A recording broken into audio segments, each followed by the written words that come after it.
ഗൾഫുകാർ നാട്ടിലേക്ക് പോകുമ്പോൾ ധരിച്ചു കൊണ്ടുപോകുന്ന അല്ലെങ്കിൽ കൊണ്ടുപോകുന്ന സ്വർണത്തിൻ്റെ കാര്യവുമായി ബന്ധപ്പെടുത്തി ചില പ്രധാനപ്പെട്ട കാര്യങ്ങൾ പറയുന്നതിന് മുമ്പ് മേഖലയിലെ ഏറ്റവും പുതിയ ഡെവലപ്മെൻറ്റ്സ് നമുക്കൊന്ന് മനസ്സിലാക്കണം.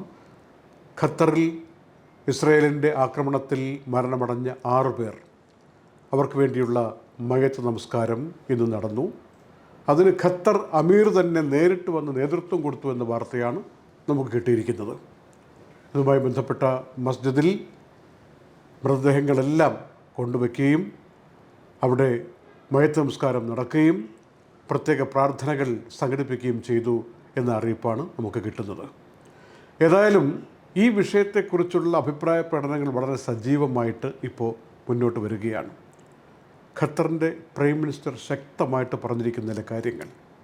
ഒന്ന്, ഈ ഹമാസിൻ്റെ നേതാക്കന്മാർ ഖത്തറിലുണ്ടെങ്കിൽ ഖത്തർ തന്നെ അവരെ പുറത്താക്കണമെന്നും അതല്ലെങ്കിൽ ഇസ്രയേൽ പുറത്താക്കുമെന്നും പറയുന്ന വിധത്തിൽ പ്രകോപനപരമായ ഭീഷണിയുമായി നെതന്യാഹു മുന്നോട്ട് വരുന്നതിനെ ശക്തമായി അപലപിച്ചുകൊണ്ട് ഞങ്ങളുടെ കാര്യത്തിൽ ഇടപെടേണ്ടതില്ല എന്ന് ശക്തമായി ഖത്തർ പ്രൈം മിനിസ്റ്റർ പറഞ്ഞിരിക്കുന്നു. ഒന്നാമത്തെ കാര്യം. യും ശക്തമായ സ്റ്റേറ്റ്മെൻറ്റ് നടത്തിയിട്ടുണ്ട്.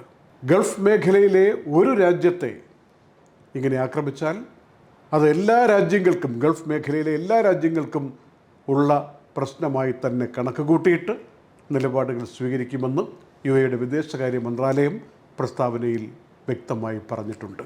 മാത്രമല്ല, ഖത്തർ പറഞ്ഞ മറ്റൊരു കാര്യം കൂടി നമ്മൾ ചേർത്ത് വായിക്കണം. ഒരു വ്യാഴവട്ടക്കാലത്തിന് മുമ്പ് അമേരിക്ക അടക്കമുള്ള ചില രാജ്യങ്ങൾ അറിഞ്ഞുകൊണ്ടാണ് ഹമാസിൻ്റെ ചില നെഗോഷിയേറ്റർമാർ ഖത്തറിൽ താമസിക്കുന്നത് എന്നുള്ള കാര്യം.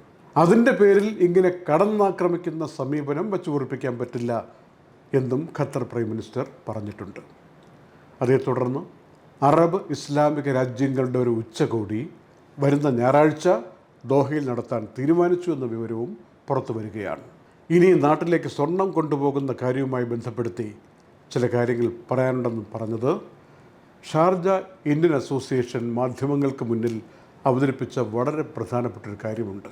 കഴിഞ്ഞ ദിവസം നാട്ടിലേക്ക് പോയ ഷാർജ ഇന്ത്യൻ അസോസിയേഷൻ്റെ തന്നെ വൈസ് പ്രസിഡന്റ് മിസ്റ്റർ പ്രദീപ്, അദ്ദേഹം കൊണ്ടുപോയിരിക്കുന്ന 30 ഗ്രാം, സാധാരണ മലയാളികൾ പോകുമ്പോൾ കൊണ്ടുപോകുമല്ലോ 30 ഗ്രാമും 40 ഗ്രാമും ഒക്കെ, അത് കസ്റ്റംസിൽ തടഞ്ഞു വെച്ചിട്ട് ഇത്ര രൂപ ടാക്സ് അടച്ചല്ലാതെ 10-35% ടാക്സ് അടച്ചല്ലാതെ കൊണ്ടുപോകാൻ പറ്റില്ല, അല്ലെങ്കിൽ ചെറിയ കാശ് ഉദ്യോഗസ്ഥർക്ക് കൊടുക്കണമെന്ന് മറ്റിൽ സംസാരിക്കുകയും, പക്ഷേ അദ്ദേഹം വളരെ ലീഗലായി മാത്രം പോയാൽ മതി, ടാക്സ് അടിച്ചു തരൂ എന്ന് പറഞ്ഞിട്ട് ആ കാശ് കൊടുക്കുകയും ചെയ്ത സമീപനത്തെക്കുറിച്ച് എന്താണ് നമ്മുടെ ഇപ്പോഴത്തെ ഇത് സംബന്ധിച്ചുള്ള നിയമം?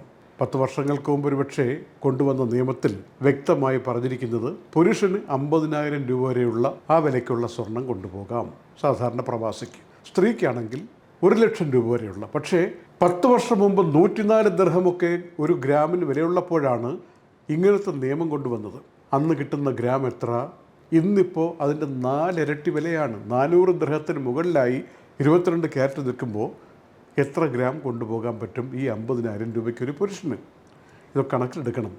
അതുകൊണ്ട് തന്നെ ഷാർജ ഇന്ത്യൻ അസോസിയേഷൻ്റെ പ്രസിഡന്റ് നിസാർ തളങ്കരയുടെ നേതൃത്വത്തിൽ ഇതുമായി ബന്ധപ്പെട്ട നിവേദനം കേന്ദ്രമന്ത്രിമാർക്ക് നൽകിയിട്ടുണ്ട്, പ്രത്യേകിച്ച് ധനകാര്യമന്ത്രിക്ക് നൽകിയിട്ടുണ്ട്. എല്ലാവരും ആഗ്രഹിക്കുന്ന ഒരു കാര്യമാണ് ഷാർജ ഇന്ത്യൻ അസോസിയേഷൻ ഇപ്പോൾ ടേക്കപ്പ് ചെയ്തിരിക്കുന്നത്. എന്താണ് ഇക്കാര്യത്തിൽ വരുന്ന കാലാനുസൃതമായിട്ടുള്ള മറുപടി, ഈ കാലത്തിന് ചേരുന്ന മറുപടി എന്നെല്ലാ പ്രവാസികളും നോക്കിയിരിക്കുകയാണ്. നമ്മുടെ പ്രസ്ഥാനങ്ങളൊക്കെ, അസോസിയേഷനുകൾ, ക്ലബ്ബുകൾ, സംഘടനകളൊക്കെ ഇത്തരം വിഷയങ്ങൾ മുന്നിൽ കൊണ്ടുവന്നിട്ട് മാന്യമായ പ്ലാറ്റ്ഫോമുകളിലൂടെ ഇതിനൊക്കെ പരിഹാരം കാണാൻ വേണ്ടി ശ്രമിക്കേണ്ട ഒരു ആവശ്യകതയുണ്ട് പ്രവാസ ജീവിതത്തിൽ എന്ന കാര്യം കൂടി സന്ദർഭവശാൽ ഇന്ത്യൻ അസോസിയേഷൻ ഷാർജയെ അഭിനന്ദിച്ചുകൊണ്ട് തന്നെ സൂചിപ്പിക്കട്ടെ. നല്ലൊരു വാർത്തയാണ് കേന്ദ്ര വിദ്യാഭ്യാസ മന്ത്രി ധർമ്മേന്ദ്ര പ്രധാൻ നൽകിയിരിക്കുന്നത്. CBSEയുടെ ഇൻ്റർനാഷണൽ സ്കൂൾ ഇതാ UAEയിൽ വരികയാണ്. UAEയിൽ മാത്രമല്ല പല രാജ്യങ്ങളിലും CBSEയുടെ ഗ്ലോബൽ സ്കൂളുകൾ പ്രവർത്തനം ആരംഭിക്കാൻ തീരുമാനിച്ചു എന്ന വിവരമാണ് ഇന്ന് ദുബായിലൊരു വാർത്താ സമ്മേളനത്തിൽ അറിയിച്ചിരിക്കുന്നത്. എന്താ പറ്റിയത് ആപ്പിൾ കമ്പനിക്ക്?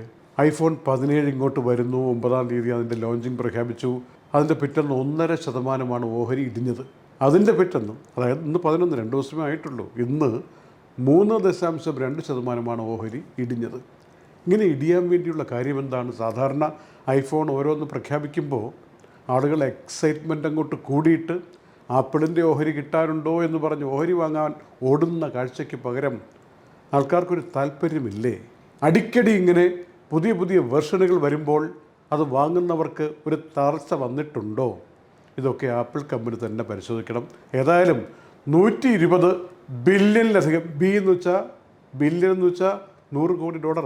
120-ലധികം ബില്യൺ ഡോളർ ഇതാ അവർക്ക് ഇതുമായി ബന്ധപ്പെട്ട് കമ്പോളത്തിൽ നഷ്ടം വന്നിരിക്കുന്നു എന്ന കണക്കാണ് സെപ്റ്റംബർ 11 വൈകുന്നേരം എത്തിയിരിക്കുന്നത്.